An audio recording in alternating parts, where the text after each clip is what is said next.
So after watching that video on broaching, I went and got myself one of these. I think this thing cost me 49 bucks. And the idea was to change the tip so that I could mount it in the lathe like this and have a broaching tool. So changed the tip, and I had to modify all this, but that's how it goes, and this is how it works.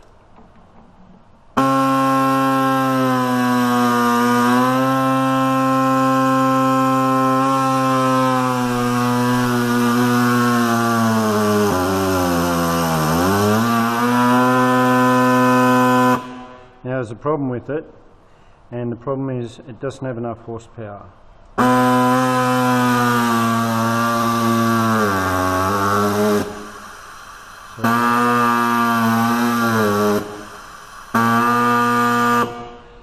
So although it does work,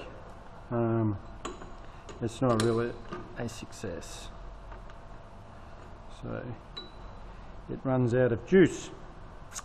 So there you go. Yeah, that was a waste of half the day. Anyway,